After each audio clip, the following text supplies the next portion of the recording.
안녕하세요. 반갑습니다. 로앵커입니다. 오늘은 제가 특별한 시간을 준비해봤어요.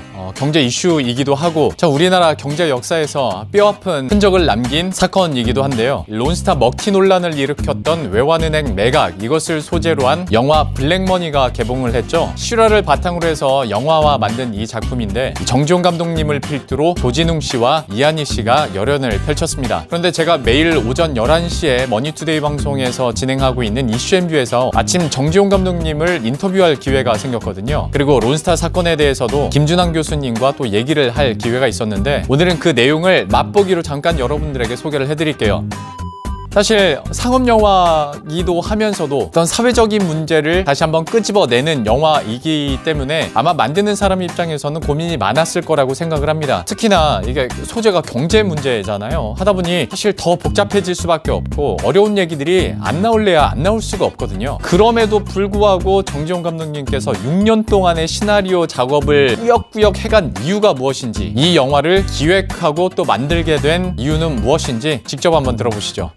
사실은 론스타 이야기를 여기 제작자가 제안했을 때 처음에는 망설였어요. 제가 경제를 모르잖아요. 공부도 많이 해야 되고 이걸 관객들과 만나게 하는 게 얼마나 어렵겠니. 이거 힘들어서 시나리오가 나올까 모르겠다. 좀 들여다봤더니 이게 어렵긴 한데 우리 모두 알아야 되는 얘기라는 것을 확인하고 이거 한번 써보자. 이걸 그러면 관객들한테 어떻게 쉽게 재미있게 전달하느냐, 여기에 중점을 두다 보니까 시나리오만 한 6년 걸린 겁니다.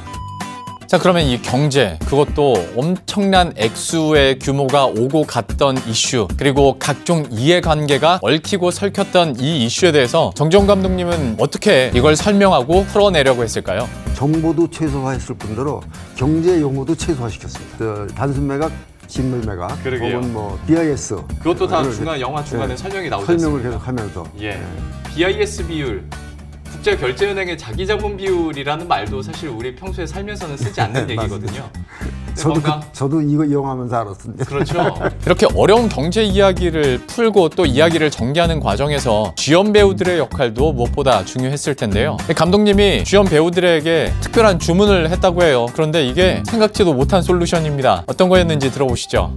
전문 용어에 대해서도 계속 좀 영화를 통해서 설명을 해주셨는데 극중을 이끌어가고 있는 조진웅 씨나 이한희 씨에게도 좀 부담이 되지 않았을까라는 생각도 들고. 어떻게 감독으로서 주문하셨습니까? 저는 연기자들한테 이 시나리오를 읽고 나서 연기자들이 한다고 했을 때 이 이야기에 대해서 론스타에서도 더 이상 공부하지 말아라. 이 시나리오만 가지고 그 안에서 물어봐라 나한테. 실제 사실을 정확하게 공부하다 보면은 그 갭 때문에 연기 플랜을 제대로 못 짜요. 요건 사실이고 요건 픽션이고 이렇게 구분을 하다 보면은. 그래서 시나리오 안에 있는 사실만 가지고 거기에 대한 내 자문을 해주겠다. 이렇게 해서 아마 지금쯤 공부하고 있을 겁니다.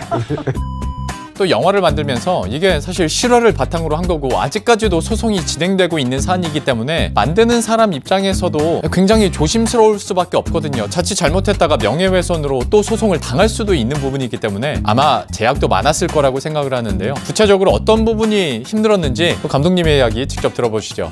여기 등장인물에 나오는 어떤 인물이 자기라고 생각한다면 그 사람이 혹시 명예훼손으로 소송을 걸어오지 않을까, 이런 문제들이 이제 그런 건 법률 변호사들하고 끊임없이 자문을 구하면서 피드백합니다.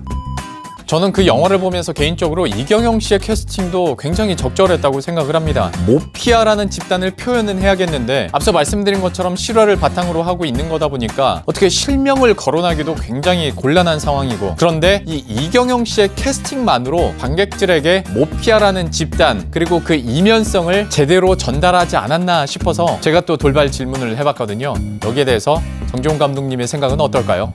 제가 이경영 씨와 일을 잘해요. 매 작품 이경영 씨랑 꼭 일을 하게 되는데 그 이유는 이경영 씨 눈은 상당히 선한 눈인데 그 선한 눈 가지고 악한 역할을 해내요. 그래서 상당히 이중적인 묘한 느낌을 줘요. 항상 나쁜 역할인데도 불구하고 나쁘지만은 괜히 믿음직스러운 이런 역할들을 잘 해내서 접근하기 힘든 그러나 유한 이런 모습을 잘 표현하기 때문에 이경영 씨가 이 역할을 하면은 모피아의 수장다운 그런 모습을 보여줄 거다라고 생각한 거죠. 마지막으로 영화 블랙머니를 통해서 정지용 감독님이 하고 싶었었던 이야기, 그리고 던지고 싶었었던 화두는 무엇이었는지 감독님의 이야기로 마무리를 지어보죠. 저 공부한 건데도 다시 어렵더라고요. 예. 네, 금융자본주의의 실체가 어렵다고 생각해요. 이것을 어떻게 극복해야 되느냐. 이것이 저는 이 영화의 화두라고 생각해요. 이 문제를 일부 정보를 알고 있는 사람들끼리 어떻게 해서 우리를 피해를 보게 할 수 있는 쉬운 이런 말하자면 이 상황이 오늘날의 상황이 아닌가 이런 예. 생각이 들어서 예. 그런 얘기를 나는 영화에서 하고 싶었던 거죠. 예. 그 메시지는 저희가 얘기를 해보고 또 지금의 분위기를 봤을 때 참 잘 전달되고 있는 것 같고 최소한 500만 이상은 전달이 좀 됐으면 하는 바람도 예, 있습니다. 이렇게 영화 블랙머니 그리고 론스타 사건에 대한 인터뷰 내용을 간추려서 전해드렸는데요. 이 김준환 교수님과도 함께한 풀 버전의 인터뷰를 보고 싶으신 분들은 유튜브에서 머니투데이 방송을 검색하신 후에 동영상을 검색하시면 나오니까요. 많은 관심과 또 시청 부탁드립니다. 부디 이번 영화를 통해서 이번 사건에 대한 경각심을 다시 한번 환기시키고 그리고 앞으로 남아있는 국가투자자간 소송 ISD에도 적극적으로 준비하고 대응해서 우리나라 그리고 우리 국민이 피해보는 일은 없었으면 하는 바람입니다. 자칫 잘못했다가는 우리의 돈으로 5조 원을 메꿔줘야 되는 상황이 될 수도 있으니까요.